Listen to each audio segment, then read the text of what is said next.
समुद्री डाकू black beards की वापसी। 3 अप्रैल को सोमाली डाकुओं ने एक भारतीय कश्ती को अगवा किया और क्रू के 11 अरकान को यारगमाल बनाया।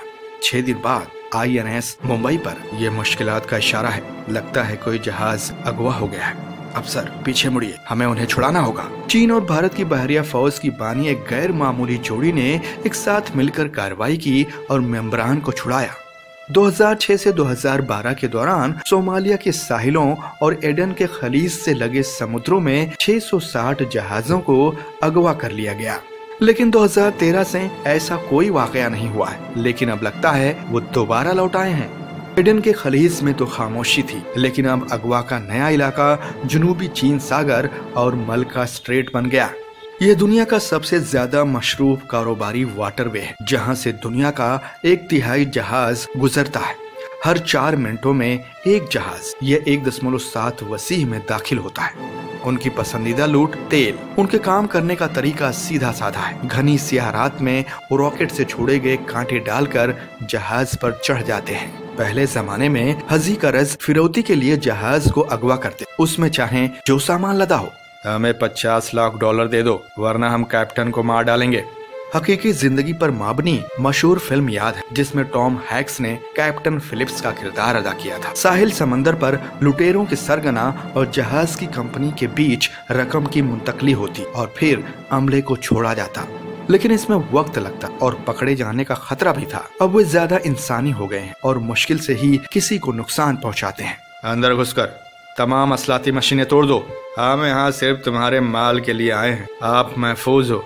मिनटों के अंदर उनके साथी एक दूसरा जहाज उस जहाज के बगल से लगाकर सारा तेल इस दूसरे जहाज में खींच लेते हैं। लुटेरा जहाज फिर रात के अंधेरे में गायब हो और इंडोनेशिया के 17,000 से ज्यादा जजीरों में कहीं पर पनाह ले सकता है। इस तरह उन्हें तलाश करना नामुमकिन हो जाता है। यह तय कर पाना अक्सर मुश्किल है कि बैनुल अक़वामी समुद्र में डकैती की जांच कौन सा मुल्क करे। लूट आपके साहिलों के करीब समुद्र में हुई, आप संभालो।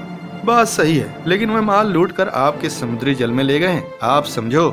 खुले समुद्र में लूट का एक बड़ा कारोबार है, लेकिन बेहतर एहतियाती से इसमें कमी आई है। जहाजियों का मुकम्मल इंश्योरेंस करवाया जाता, इसलिए उन्हें इंश्योरेंस की कंपनियों से अपनी पूरी रकम मिल जाती। लेकिन बेहतर यह होगा कि हम दोबारा अगवा न हों, वरना कोई भी हमारे जहाज का इस्तेमाल नहीं करेगा। हमें मुस्लह मुहाफिजों की खिदमत लेनी चाहिए। इससे सोमालिया में समुद्री लुटेरों को शिकस्त देने में मदद मिली, लेकिन सामान को महफूज रख पर हुए हर एक इजाफी अखराजात के साथ इजाफा बढ़ता है, जिससे नतीजे में आपको और मुझे अदायगी करना पड़ेगी और गलती भी हो सकती है। 2012 में जहाज पर सवार 2 इतालवी नौसैनिकों ने भारत के साहिल के करीब मुस्लह मछुआरों को कश्तियों पर फायरिंग करके भारतीय मछुआरों की जान ले ली और जेल की हवा खाई। इटालवी सरकार को मछुआरों के परिवार का नुकसान भरना चाहिए, वरना वे जेल में रहेंगे। दूसरा रास्ता है लंबे रेंज वाले आवाज के सामान, जो आवाज इतने जोर से करता है कि हमलावरों को बर्दाश्त नहीं हो पाता। मुझे ये आवाज बर्दाश्त नहीं होती, वापस चलो। या जहाज के धेरे को ऊंची बोल्ट की बिजली से जुड़ा ले। यदि कोई शख्स ने उससे कूदने की कोशिश की तो जबरदस्त झटके से बेहोश हो जाएगा। लेकिन अगर जहाज पे कोई आग लगने वाली अशिया हो, जैसे कि तेल, तो इसका इस्तेमाल नहीं किया जा सकता। दुनिया का 90% कारोबार समंदर के रास्ते होता है और होता रहेगा। सिपाही और चोरों का खेल बदस्तूर जारी है। बिस्बो की शायरी। सोमालिया से समुद्री डाकू पहुंचे मलका स्ट्रेट। इनसे बचने के लिए किए गए कई इंतजाम। समुद्री डाकू को है माल से मतलब, इनसे होशियार रहने की है सख्त जरूरत। अगर आपको हमारी वीडियो पसंद आई तो सब्सक्राइब करें हमारे YouTube चैनल को और पेज पर बने बेल आइकन को क्लिक जरूर कीजिएगा, ताकि आपको हमारे लेटेस्ट वीडियो की जानकारी आसानी से मिल सके।